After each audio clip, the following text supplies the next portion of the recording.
ఇది శాశ్వతంగా నిర్వహించుకోవాల్సిన అవసరం ఉంది.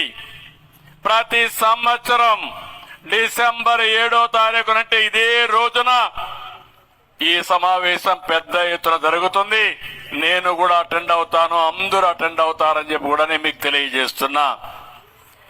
మంచి వాతావరణం, అందరూ పేరెంట్స్ వచ్చారు, కనీసం తల్లులు వచ్చారు.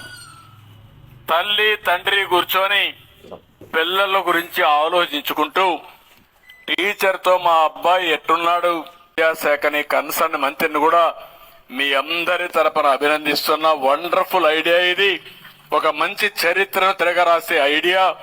అలాంటి ఐడియా వాళ్ళకి రావడం చాలా సంతోషం. ఇంటర్నల్ ఎగ్జామ్స్ లో ఎట్లా మార్కులు వేస్తారో చూశాను, దానికి యాన్యువల్ ఎగ్జామ్స్ లో ఎట్లా వేస్తారో చూశాను. వాట్సాప్ మెసేజ్ లో సాయంత్రం వచ్చేస్తుంది మీకు.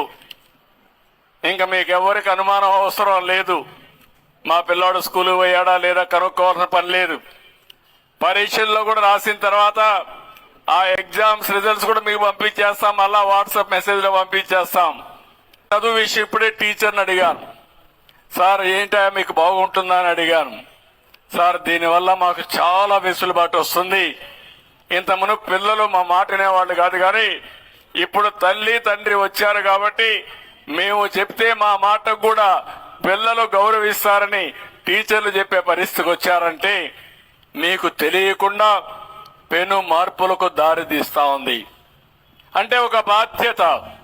నేను ఆ విషయం మాట్లాడుతున్నా.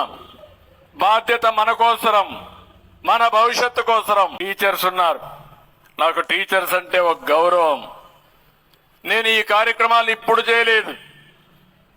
ఇప్పటి వరకు మీరు చూస్తే దగ్గర దగ్గర 11 డిఎస్సీలు పెట్టి 1,50,000 మందికి టీచర్ ఉద్యోగాలు ఇచ్చిన ప్రభుత్వం తెలుగుదేశం ప్రభుత్వం అని చెప్పి కూడా నేను మీకు తెలియజేస్తున్నా.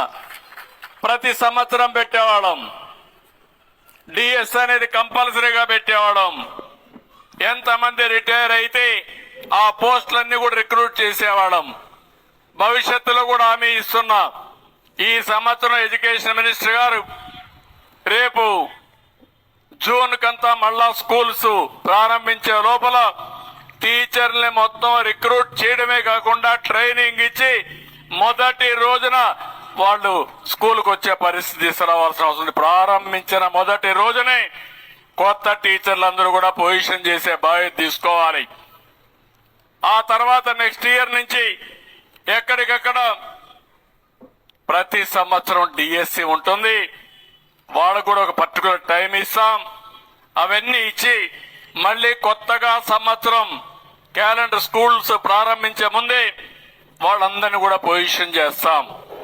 ఎవరైనా మధ్యలో రిటైర్ అయినా అలాంటివి కూడా ప్రైవేట్ టీచర్లు తీసుకొని ఏ క్లాసులో కూడా టీచర్ లేడనకుండా టీచర్ని పెట్టే బాధ్యత కూడా తీసుకోవాల్సిన అవసరం ఉంది.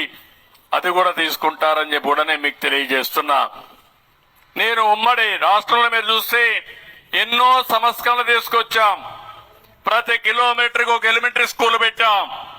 3 కిలోమీటర్లకి ఒక అప్పర్ ప్రైమరీ స్కూల్ పెట్టాం. 5 కిలోమీటర్లకు ఒక హై స్కూల్ పెట్టాం. మండలంలో జూనియర్ కాలేజీ పెట్టాం. రెవెన్యూ డివిజన్ లో ఇంజనీరింగ్ కాలేజీ పెట్టాం. జిల్లాలో మెడికల్ కాలేజీ పెట్టాం. ఈ విధంగా మీరు చూస్తే విద్యకు ప్రాధాన్యత ఇచ్చాం. ఈ రోజు ఇంజనీర్లు వచ్చారంటే కొన్ని వేల వందల స్కూల్ కాలేజీలు పెట్టాం. డాక్టర్లు వచ్చారంటే 10ల సంఖ్యలో మెడికల్ కాలేజీలు తీసుకొచ్చాం. దానివల్ల మన వాళ్ళు డాక్టర్లు అయ్యారు, ఇంజనీర్లు అయ్యారు, బ్రహ్మాండంగా చదువుకొని ముందుకు పోయే పరిస్థితికి వచ్చారు. ఇంకో పక్క గురుకుల పాఠశాలలు తీసుకొచ్చాం. పేద పిల్లలకు రెసిడెన్షియల్ స్కూల్స్ తీసుకొచ్చాం. ఇంకో పక్క ఆడబిడ్డలకి ఫస్ట్ టైం మీరు ఒకసారి చూస్తే గర్ల్ చైల్డ్ ఇన్సూరెన్స్ స్కీమ్ తీసుకొచ్చి 5,000 రూపాయలు బ్యాంకులో డిపాజిట్ చేసి వాళ్ళ చదువుకు జీవితంలో సెటిల్ కావడానికి ఆ రోజు డబ్బులు ఇచ్చాం.